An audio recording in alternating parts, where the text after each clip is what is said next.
শিক্ষার্থীরা স্বাগত তোমাদেরকে। আজকে আমি বাস্তব সংখ্যা যে অধ্যায়টি আছে সেখান থেকে একটি বোর্ড সৃজনশীল তোমাদেরকে করে দেখাবো। অর্থাৎ এই বাস্তব সংখ্যা যে চ্যাপ্টারটি আছে সেই চ্যাপ্টার থেকে দেখা যায় কখনো কখনো একটি সৃজনশীল আসে, অথবা আবার কখনো দেখা যায় এর পরবর্তী যে দ্বিতীয় অধ্যায়টি রয়েছে অর্থাৎ যোগাশ্রয়ী প্রোগ্রাম তার সাথে মিক্সড করে এই বাস্তব সংখ্যা যে চ্যাপ্টারটি তার সৃজনশীল চলে আসে। তো এখন আমি তোমাদেরকে বিগত 2018 সালে কুমিল্লা, রাজশাহী, চট্টগ্রাম ও বরিশাল বোর্ড 2018-তে যেই সৃজনশীলটি এসেছিল সেই সৃজনশীলটি কেমন হতে পারে, অর্থাৎ আমাদের পড়ার মধ্যে থেকেই যে সব কিছু থাকবে, আমি তোমাদেরকে যে ক্লাসগুলির আগে দিয়েছি সেটাই এখন একটু আমি করে দেখাচ্ছি। আশা করি তোমরা বুঝতে পারবে। তোমরা একটু খেয়াল করো, আমরা বোর্ডে চলে যাচ্ছি। আমরা প্রথমে একটি দৃশ্যকল্প দেখছি, দৃশ্যকল্প 1। এই যে উদ্দীপকটা সেটা যোগাশ্রয়ী প্রোগ্রাম অধ্যায়ের উদ্দীপক। যেহেতু আমরা এখনো যোগাশ্রয়ী প্রোগ্রাম অধ্যায়টি তোমাদেরকে পড়াইনি সেই জন্য উদ্দীপকটাও আমি এখানে উল্লেখ করিনি। এখানে তোমরা খেয়াল করো, দৃশ্যকল্প 2 থেকে একটি উদ্দীপক দেওয়া আছে। সেই উদ্দীপকটা হচ্ছে 2x + 1 * x - 1 * x - 3 <= 0। তারপরে উদ্দীপকের কাজ এখানে শেষ। এখন আমরা চলে যাচ্ছি যে ক নং প্রশ্ন। ক নং প্রশ্ন আমরা জানি এই প্রশ্নটা আসলে উদ্দীপকের সাথে মিল থাকতেও পারে, নাও থাকতে পারে। এখানে উদ্দীপকের থেকে মিল রেখেই ক নং প্রশ্নটা হবে এমন কোনো কথা কিন্তু নেই। তো অ্যাজ ইউজুয়াল আমরা এখানে দেখতে পাচ্ছি যে ক নংয়ের যে প্রশ্নটি সেই প্রশ্নটি কিন্তু উদ্দীপক থেকে আসেনি, অর্থাৎ উদ্দীপকের বাইরে থেকে এসেছে। তাহলে এই প্রশ্নটা হচ্ছে এরকম। এই প্রশ্নটাও আমি তোমাদেরকে, এই নিয়মটা তোমাদেরকে বুঝিয়েছি। সেটা হচ্ছে আমাদের যে চ্যাপ্টার বাস্তব সংখ্যার 1A চ্যাপ্টারের মধ্যে থেকে এসেছে। প্রথম যে অংশের যে অঙ্কটা অর্থাৎ ক অঙ্কটা সেটা হচ্ছে 2x বড় মান 2x + 3 <= 7 কে বড় মান চিহ্ন ব্যতীত প্রকাশ করো। আচ্ছা, এই নিয়মটা আমরা করেছি, এটা আমরা খুব সহজেই করতে পারবো। তারপরে খ নং যে প্রশ্নটি সেটা হচ্ছে দৃশ্যকল্প 2 এর অসমতাটি, অর্থাৎ দৃশ্যকল্প 2 হচ্ছে এটা আমাদের যে চ্যাপ্টার অর্থাৎ বাস্তব সংখ্যা চ্যাপ্টার থেকে এসেছে। তো 2 এর অসমতাটি সমাধান করো এবং সংখ্যা রেখায় দেখাও। আমি আবার একটু তোমাদেরকে বলে নিই, আসলে গণিত বিষয়টাই কিন্তু একটা সৃজনশীল। এটা যুগ যুগ আজীবন যাবতীয় এটা চলছে। গণিত কখনোই মুখস্থ করার বিষয় না, এটা সবসময় সৃজনশীল একটা বিষয়। তবুও যেহেতু প্যাটার্নের মধ্যে আমাদেরকে ফেলতে হয় এই গণিতটাকে, অর্থাৎ সৃজনশীলের মধ্যে 10 নম্বর একটা কোশ্চেন করতে হবে, সেই জন্য আসলে একটা প্যাটার্ন তৈরি করা হয়েছে। সেটা হচ্ছে প্রথম যে প্রশ্নটা ক নং সেটা হবে 2, তারপরে যে প্রশ্নটা সেটা হবে 4 এবং গ নং যে প্রশ্নটা সেটা হবে 4। তো এখন তোমাদের যে অঙ্কগুলো সেগুলো আসলে বইয়ের যে নিয়মগুলো আছে বা আমি তোমাদেরকে যে অঙ্কগুলো যে নিয়মগুলো দেখিয়েছি এর মধ্যে থেকে ঘুরে ফিরে আসলে আসবে। তো দেখা যাচ্ছে এই অঙ্কগুলো এমনভাবে উপস্থাপন করা থাকবে, বইয়ের অঙ্কটাই থাকবে, তোমাদেরকে একটু অন্যরকম লুক দিয়ে এটাকে উপস্থাপন করা হবে। একটা এক্সাম্পল তোমাদেরকে আমি দেই। আমরা সকলেই দেখা যাচ্ছে যে বিয়ে বাড়িতে যাই। এখন বিয়ে বাড়িতে গিয়ে দেখা যায় আমরা যখন এই কনেকে দেখি, অর্থাৎ সেই বিয়েতে, সেখানে দেখা যাচ্ছে কনে খুব সুন্দরভাবে মেকআপ করে সাজগুজ করে থাকে। আবার দেখা যায় সেই মেকআপ করাটা কোনো কোনো ক্ষেত্রে এতটাই বেশি হয়ে যায় যে কনের যে প্রকৃত চেহারা আছে সেই চেহারাটাকে আসলে ছাপিয়ে যায়। আমরা আসলে দেখা যাচ্ছে যে যারা খুব ক্লোজলি সেই কনেকে চিনি তারাই হয়তো ভালো করে তাকে চিনতে পারি, আর অন্যরা হয়তো তাদেরকে সেই কনেকে চিনতে অনেকটা সমস্যা হয়ে যায়। ঠিক একই রকম আমাদের এই সৃজনশীলটা, আমাদের গণিতে যে কাজটা করা হয় সেটা হচ্ছে একটা নতুন একটা লুক তাকে দিয়ে দেওয়া হয়। আসলে মূলত কিন্তু সৃজনশীলটা আমাদের বইয়েরই একটা প্রশ্ন। বইয়ের যে প্রশ্নটা সেই প্রশ্নটাকে নতুন একটা ফরম্যাটে, নতুন একটা চেহারায়, একটা আদলে আমাদেরকে নিয়ে আসা হয়। তোমাদেরকে এখন বুঝতে হবে যে তোমরা সেই মেকআপটা থাকা সত্ত্বেও সেই সৃজনশীলটাকে তোমরা চিনতে পারো কিনা। তাহলে চিনতে পারবে তোমরা তখনই যখন নাকি সেই কনেটিকে তোমরা আগে থেকে চেনো। অর্থাৎ আগে থেকে চেনা মানে তাকে তুমি যত রকম মেকআপই দেওয়া হোক না কেন তার একটা চোখ দেখলে তুমি বুঝতে পারবে। ঠিক একই রকমভাবে আমাদের এই অধ্যায়টা পড়তে হবে। অধ্যায়টা খুব ভালো করে যদি জানা থাকে এবং পড়া থাকে তাহলে গণিতের এই বিষয়গুলো কোনো সমস্যাই হয় না। শিক্ষার্থীরা, এখন আমি সরাসরি অঙ্কে চলে যাই। এখন দেখো, আমরা ক নং যে অঙ্কটা সেটা একটু সলিউশন করে তোমাদেরকে দেখাচ্ছি।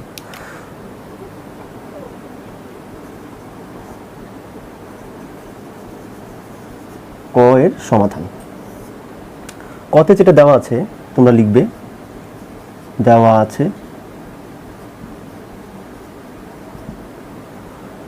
পরম মান 2x + 3 < 7।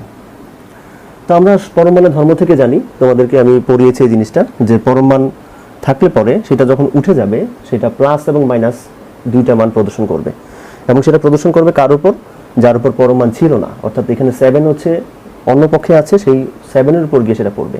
তো পরম মানকে যদি আমরা উঠিয়ে ফেলি সেটাকে আমরা এইভাবে লিখতে পারবো, -7 চিহ্ন যা আছে তাই, অর্থাৎ লেস দেনটা লেস দেনই থাকবে, এখানে পরম মানটা উঠে যাবে, অর্থাৎ 2x + 3 আবার < 7 হবে। তাহলে আমাদের উদ্দেশ্যটা হচ্ছে এই পরম মানের সাথে কোনো মান, পরম মান তো উঠেই গেছে, এখন এই x এর সাথে কোনো মান যাতে না থাকে। তাহলে আমরা প্রথমেই উদ্দেশ্য হচ্ছে আমাদের এই 3টাকে ফ্রি করব। 3কে ফ্রি করতে হলে -7 + 3 -3 করতে হবে, <2x + 3 -3, অর্থাৎ তিনটা পক্ষেই আমরা একটা 3কে বিয়োগ করব, অর্থাৎ -3 করব, 7 - 3। এখন এটাকে যদি মাইনাস করি তাহলে -10 হচ্ছে 2x, হচ্ছে যদি চলে যায়, অর্থাৎ এই 7 থেকে 3 চলে গেলে 4 থাকবে। এখন এই 2টাকেও রাখা যাবে না, 2টাকে দূর করতে হলে আমাদেরকে 2 দিয়ে ভাগ করতে হবে। যদি 2 দিয়ে আমরা ভাগ করি, প্রথমটাকে -10কে ভাগ করলে -5, হচ্ছে x আর হচ্ছে 2।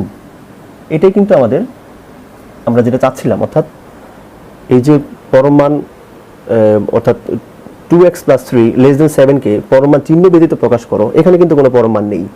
তো আমরা এইটুক যদি লিখি তাহলে আমাদের উত্তরটা যথার্থ হবে। এখানে আমরা উত্তরটা লিখতে পারবো, অ্যান্সার লিখে দিব। এইটুকু যদি কেউ ঠিকভাবে করতে পারে তাহলে সে 2 নাম্বার পেয়ে যাবে।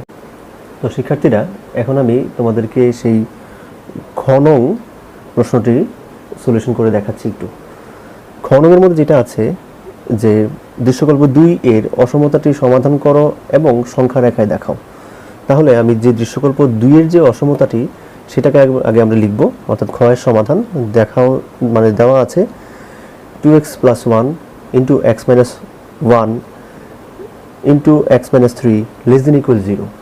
এখন এটাকে আমরা একটু সহজ করে নিই। এখান থেকে আমরা যদি এটা 2 কমন নিই তাহলে এখান থেকে হয়ে যাবে x + 1/2। এখানে আর বাকি সকল জিনিস একই রকম থাকবে। এখন দেখো 2 দিয়ে যদি আমরা দুই পক্ষকে ভাগ করে দিই তাহলে এরকম একটা অসমতা আমরা পেয়ে যাচ্ছি। এই অসমতাটাকে আমরা 1 নং অসমতা নাম দিয়ে রাখবো। খেয়াল করো, এই যে 1 নং অসমতা, এখানে যদি ইকুয়ালটাকে আমরা একটু আমাদের সুবিধার্থে যদি বর্জন করি, মানে বাদ দিয়ে তারপর বিবেচনা করি, তাহলে দেখতে পাচ্ছি যে 3টা উৎপাদক আছে, এই 3টা উৎপাদক একই সাথে থাকতে হবে, এবং একই সাথে যেহেতু আছে তাদের চিহ্নগুলো, সকল চিহ্ন একসাথে মিলে অবশ্যই সেটা 0 থেকে ছোট হতে হবে। অর্থাৎ এই পক্ষের যে উৎপাদকগুলো সবগুলো একসাথে গুণ করলে পরে তার চিহ্ন হতে হবে ঋণাত্মক। তাহলে কি কি ক্ষেত্রে ঋণাত্মক হতে পারে আমরা একটু খেয়াল করি। এখানে যদি 3টাই যদি মাইনাস হয় তাহলে 3টা মাইনাস যদি আমরা একসাথে গুণ করি, মাইনাস ইন্টু মাইনাস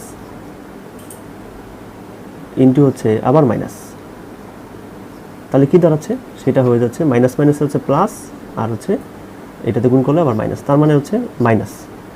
তাহলে আমাদেরকে হয়তো এই 3টার চিহ্ন একই সাথে মাইনাস হতে হবে, অথবা এদের মধ্যে যে কোনো একটার চিহ্ন হলেও যাতে করে মাইনাস হয় সেই চিন্তাটা আমাদের করতে হবে। তাহলে আমরা একটু লিখেছি 1 নং অসমতাটি সত্য হবে যদি এই যে প্রথম উৎপাদক, দ্বিতীয় উৎপাদক, তৃতীয় উৎপাদক এর 3টির চিহ্নই ঋণাত্মক, অথবা যে কোনো 2টি ধনাত্মক হয়। অর্থাৎ যে কোনো 2টি ধনাত্মক হলে একটা যাতে ঋণাত্মক হয় সেই ব্যবস্থা আমাদের করতে হবে। তাহলে আমরা একটু চলে যাই ছকের মধ্যে। আমরা গত ক্লাসেও এটা নিয়ে আলোচনা করেছি, এই ধরনের ছক থাকলে আমাদের কি করতে হবে। যেমন প্রথমে আমাদের শর্তগুলো নির্ণয় করতে হবে। তাহলে শর্তগুলো নির্ণয় করতে হলে এখানে যে উৎপাদকগুলো আছে আমি বলেছিলাম তোমাদেরকে শূন্যের সাথে তুলনা করতে হবে। তাহলে x + হাফ ইকুয়াল টু যদি আমরা 0 তুলনা করি, এটা কিন্তু আমাদের অঙ্কের অংশ না, এটা আমাদের জাস্ট রাফে করার জন্য, তোমাদের অঙ্কটাকে একটু সহজ করে নেওয়ার জন্য। তাহলে লিখতে হবে হচ্ছে x = -হাফ। তাহলে -হাফটা একটা বিন্দু, একটা বিন্দু আমরা কিন্তু পেয়ে গেলাম মাইনাস হাফ, অর্থাৎ একটা ইন্টারভ্যাল এখানে। তারপর পরের যে অংশটা সেটা হচ্ছে x minus one equal to 0 ধরবো আমরা, ধরলে পরে এটা লিখবো হচ্ছে এক্স ইকুয়াল টু 1, তাহলে এই 1টা একটা মান পেলাম আমরা। তারপর এটা হচ্ছে এক্স মাইনাস 3 ইকুয়াল টু 0, তাহলে এটা থেকে আমরা পাচ্ছি এক্স ইকুয়াল টু 3। তাহলে বিন্দুগুলো হবে মাইনাস হাফের থেকে ছোট সকল মান, অর্থাৎ যদি আমরা বাস্তব সংখ্যায় তাদেরকে চিন্তা করি, মাইনাস হাফ থেকে ছোট মানগুলো, তারপরে মাইনাস হাফ থেকে 1 পর্যন্ত যে মানগুলো, আমরা এদিকে চলে যাই, 1 পর্যন্ত যে মানগুলো, তারপরে মানটা হবে 1 থেকে 3 পর্যন্ত মানগুলো, এরপরে মানটা হবে হচ্ছে 3 থেকে সকল বড় মানগুলো। তাহলে এর বাইরে কিন্তু আর কোনো বাস্তব সংখ্যা থাকে না। তাহলে আমরা চলে যাই এই বিন্দুগুলোতে। তাহলে এই জন্য আমরা শর্তটা ধরেছি, প্রথম শর্তটা হচ্ছে একটু এখানে আমরা খেয়াল করি, x less than minus half, তাহলে মাইনাস হাফে সকল ছোট মানগুলো এখানে চলে আসবে।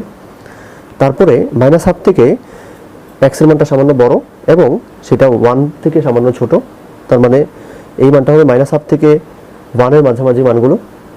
এবার 1 থেকে 3 পর্যন্ত মানগুলো, এবার 3 থেকে বড় মান অর্থাৎ এক্স গ্রেটার দেন 3। এর বাইরে কোনো শর্ত আসলে হতে পারে না। তো এখানে আমরা একটু খেয়াল করি, এখানে চিহ্ন যদি প্রথমটা মাইনাস হয়, তারপরটা মাইনাস হয়, তারপরটা মাইনাস হয়, তিনটে আমরা মাইনাস নিলাম, তিনটা মাইনাস হলে মাইনাস মাইনাস গুণ করলে পরে প্লাস হয়ে যাবে, আর আবার মাইনাস দিয়ে গুণ করলে সেটা মাইনাস হবে। এখন আমরা একটা দুইটা মাইনাস রাখলাম, একটা একটু চেঞ্জ করে দিলাম অর্থাৎ প্লাস দিয়ে দিলাম, আমাদের খুশি মতো আমরা করলাম। তাহলে মাইনাস মাইনাস গুণ করলে কি হচ্ছে, প্লাস হয়ে যাচ্ছে, আবার প্লাসের সাথে গুণ করলে প্লাস হচ্ছে। তারপরে আমরা একটাকে মাইনাস রাখবো, বাকি দুইটাকে আবার প্লাস করব। কখনই কিন্তু এই যে সারিগুলো একই রকম মান আমরা প্রদর্শন করতে পারবো না, আমরা একটু ডিফারেন্ট করে নিতে হবে। তাহলে মাইনাস প্লাস প্লাস, তার মানে প্লাস প্লাস তো প্লাসই, আর তার সাথে মাইনাসের সাথে যদি গুণ হয়ে যায় তাহলে সেটা হয়ে যাবে কত, মাইনাস হবে। এখন সবগুলো প্লাস নিয়ে নিলাম, সবগুলো প্লাস নিলাম, যদি সবগুলো প্লাস নিই তাহলে অবশ্যই কি আসবে, প্লাস আসবে। আমাদের যেটা প্রয়োজন ছিল সেটা হচ্ছে, এখানে আমরা একটু খেয়াল করি, 1 নং যে অসমতাটি আমাদের প্রয়োজন ছিল যেটা লেস দেন হওয়া, লেস দেন মানে হচ্ছে মাইনাসের মান পাওয়া। তাহলে একটু খেয়াল করি, আমরা এইখানে মাইনাসের মান পাবো আর এখানে মাইনাসের মান পাবো, অর্থাৎ প্রথম শর্ত এবং তৃতীয় শর্ত আমাদের এই ক্ষেত্রে অর্থাৎ 1 নং অসমতার ক্ষেত্রে প্রযোজ্য হবে। 1 নং অসমতাটি সত্য হবে যদি এবং কেবল যদি বা শুধু যদি x less than equal minus half অথবা x less than equal x less than equal 3 হয়। এখানে কিন্তু আমরা ইকুয়ালটা ইউজ করতে পারবো। নির্ণয় সমাধান set,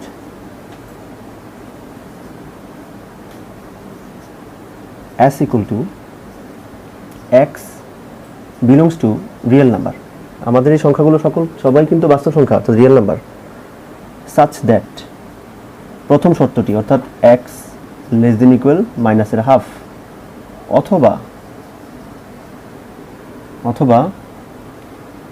1 less than equal x less than equal 3, এটাই হচ্ছে আমাদের নির্ণয় সমাধান সেট।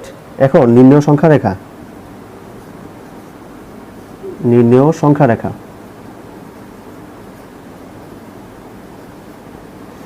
সংখ্যা রেখা আঁকতে হলে অ্যাজ ইউজুয়াল আমরা মানগুলোর একটু একটা রেখা নিব। এখানে কিন্তু মান হচ্ছে, এখানে একটা মাইনাসের হাফ, এখানে 1, এখানে 3, তার মানে আমরা একটু এখান থেকে 1 দিচ্ছি, এখানে আমরা 1 দিচ্ছি, 1টা মাইনাসের 1 প্রথম নেই যেহেতু মাইনাসের হাফ আছে, তারপরে 1 এর পরে চলে যাচ্ছি আমরা 0, এরপরে আবার হচ্ছে 1, এখানে হচ্ছে 2, এখানে হচ্ছে 3।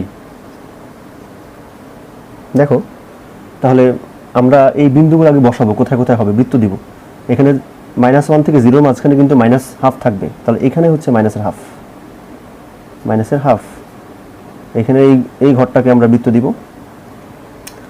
তারপরে এখান থেকে 1 এবং 3 মাঝামাঝি মান, তাহলে এখানে হচ্ছে 1, এটা একটা বৃত্ত দিব, এখানে হচ্ছে 3, মোটামুটি ফাইন্ড আউট করা হয়ে গেছে আমাদেরকে। আমি গত ক্লাসে বলেছিলাম যে যদি লেস দেন ইকুয়াল থাকে বা গ্রেটার দেন ইকুয়াল থাকে তাহলে এই বৃত্তটা ভরাট হবে, তাহলে এই বৃত্তটা ভরাট হবে অর্থাৎ এটা বদ্ধ ব্যবধি, এবং লেস দেন মানে হাফ থেকে ছোট এবং সমান মান, তাহলে ছোট মানগুলি কিন্তু এই দিকে আছে, তাহলে এটাকে গাঢ় করে দিতে হবে এই দিকের মানটাকে, একটা অংশ শেষ। এখন আমরা খেয়াল করব 1 থেকে 3 পর্যন্ত মানটা অর্থাৎ এটার জন্য, তাহলে এই 1টা এখানে কিন্তু লেস দেন ইকুয়াল থাকাতে এটাকে বৃত্ত ভরাট করতে হবে, এখানেও বৃত্তটাকে ভরাট করতে হবে যেহেতু ইকুয়াল আছে। তাহলে এখান থেকে এই জায়গাটা পর্যন্ত হচ্ছে আমাদের আরেকটা অসমতা। তো এখানে কিন্তু আমাদের উত্তরটা দিতে পারবো আমরা। খেয়াল করো অঙ্কটা যেহেতু 4 নম্বরের একটা অঙ্ক, তাহলে 4 নম্বরের অঙ্কটার মধ্যে প্রথমে আমরা এই যে অসমতাটা সেটাকে সিম্পলিফাই করলাম, ভাঙালাম। এখানে এইটুকু পর্যন্ত করতে পারলে তোমাদের কিন্তু 1 নাম্বার তোমরা পেতে পারো। এর পরবর্তীতে অসমতাটা থেকে আমরা যে একটা ছক আকারে এটাকে সলিউশন করার চেষ্টা করলাম, এই জিনিসটা ঠিকভাবে করতে পারলে অর্থাৎ সেটার জন্য 1 নাম্বার, এবং এই যে আমরা যে সমাধানটা বের করলাম সে পর্যন্ত গেলে আরও 1 নাম্বার, এবং পরবর্তীতে যে সংখ্যা রেখাটা আমরা আঁকলাম সেইটার জন্য আরও 1 নাম্বার থাকবে। তাহলে এখানে কিন্তু 4টা অংশ আছে। আমরা যদি সঠিকভাবে 4টা অংশ করতে পারি খুব সহজে আমরা 4-এ 4 পেয়ে যাব। তো যাই হোক, আমরা এই চ্যাপ্টার থেকে সৃজনশীল নিয়ে আমাদের মনে হয় না খুব একটা সমস্যা হবে, এবং এটার পাশাপাশি কখনো কখনো এই চ্যাপ্টারের সাথে তৃতীয় অধ্যায় অর্থাৎ জটিল সংখ্যার সাথে মিক্স করেও কিন্তু প্রশ্ন থাকতে পারে। তো সেটা আমরা পরবর্তীতে পড়ব, এখন এত বেশি ভয় পাওয়ার কোনো কারণ নেই। আমরা আজকের মতো এখানেই শেষ করছি। ধন্যবাদ তোমাদেরকে।